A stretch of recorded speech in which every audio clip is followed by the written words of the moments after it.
ನನ್ನ ಆತ್ಮ ಸಂತೋಷವಾಗುವುದು.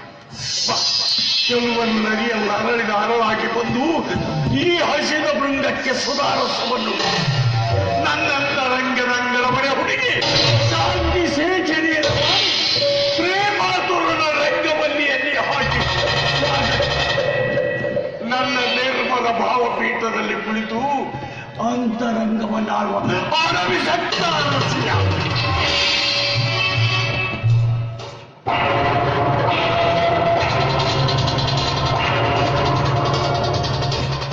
ಮುಗಿಯಿತೆ ನಿನ್ನ ವರ್ಣನೆ? ಇಲ್ಲ,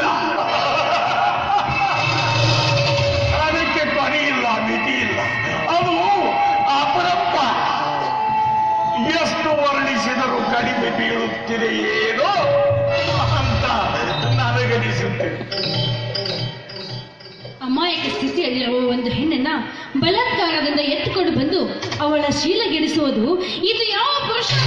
ಶಾಂತವಲ್ಲದಿದ್ದರೂ ನಡೆ ಎತ್ತಿ ನಿಂತದೆ ನನ್ನ ಸ್ವಾರ್ಥ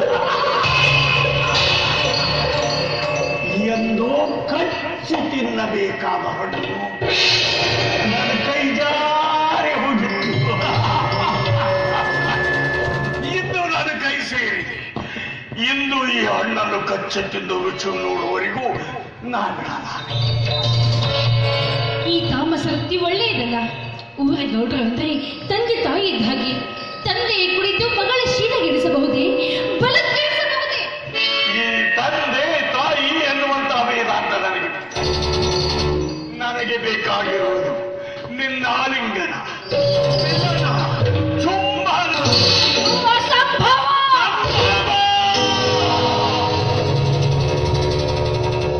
ಗೌರಿ, ನೀನಂತೂ ಇಲ್ಲಿಂದ ಪಾರಾಗಿ ಹೋಗಲಾರೆ. ಮೇಲಾಗಿ ನಿನ್ನನ್ನು ಬಿಡಿಸಿಕೊಳ್ಳಲಿಲ್ಲ ಬರುವರು.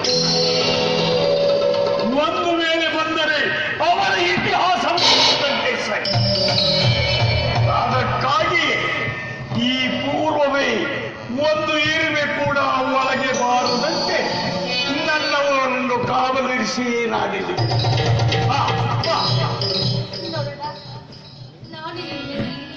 ಚೆಲುವಿಯಾಗಿಯೂ ಸುಂದರಿಯಾಗಿಯೂ ಕಾಣುತ್ತಿರಬಹುದು ನಿಜ.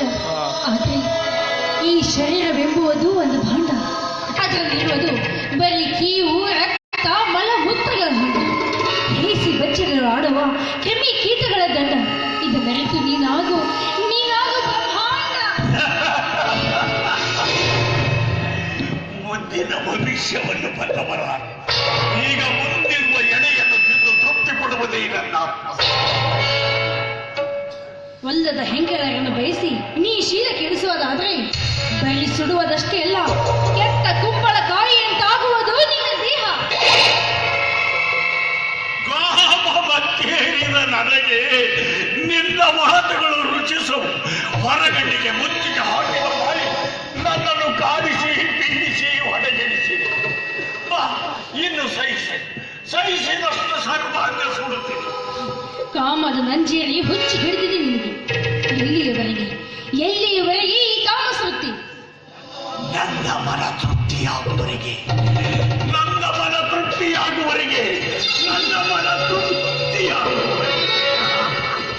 ನಿಜ. ಹರಿದಾಡುವ ಮನಸ್ಸಿಗೆ ತೃಪ್ತಿ ಸಿಗಬೇಕಾದ್ರೆ ಅದಕ್ಕೆ ಪೂರ್ವಜನ್ಮದ ಪುಣ್ಯವೇ ಬೇಕು. ಒಂದು ಕಾಲದಲ್ಲಿ ನನ್ನಲ್ಲಿಯೂ ನಿನ್ನಂತೆ ಕಂಡ ತರುಣರನ್ನ ತನ್ನ ಬಲೆಯಲ್ಲಿ ಹಾಕಿಕೊಂಡು ಅವರಿಂದ ಹಣ ಗಳಿಸುವ ಹುಚ್ಚು ಹವ್ಯಾಸ ಹೆಚ್ಚಿತ್ತು.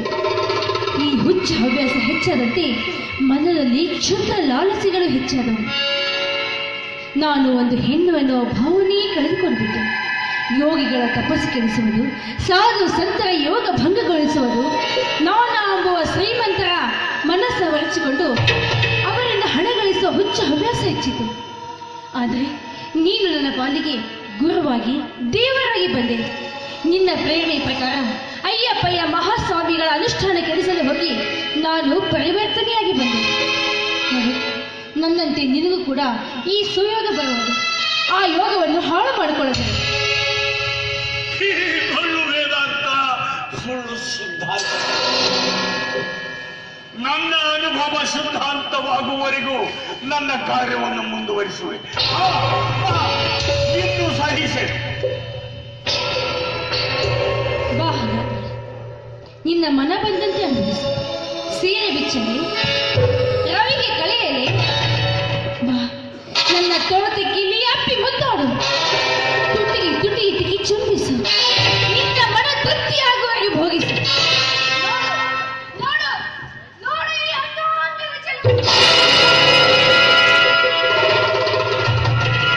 ಮನೋಮಂಡಲದಲ್ಲಿ ಮನೆ ಮಾಡಿರುವ ಮನಸ್ಸಿಗೆ ತೃಪ್ತಿಪಡಿಸು.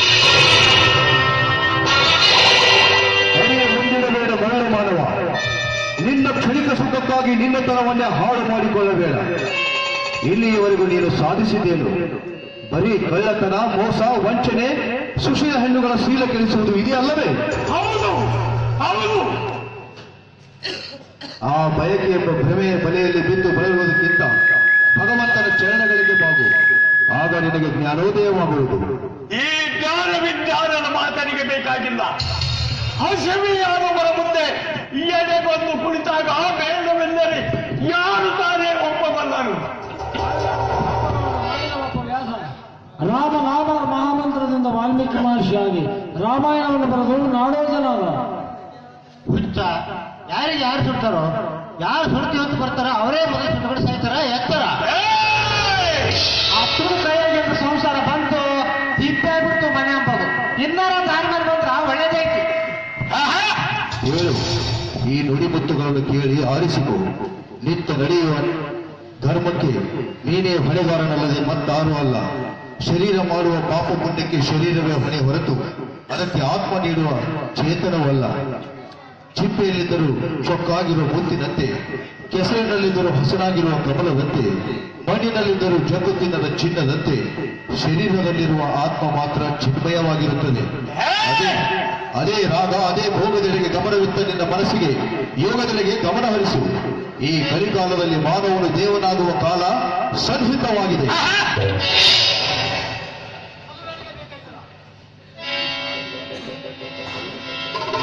ಎಲುಬಿನ ಚಪ್ಪರ, ಮಾಂಸದ ಮುದ್ದೆ,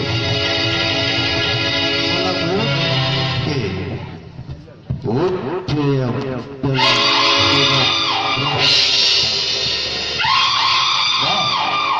ಮೋಹಿಸಿ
ಕತ್ತಲಲ್ಲಿ ಕರೆಯಿತು, ಬೆಳಕು ಹೊಳೆಯಿತು, ನಿಜವು ತೋರಿತು.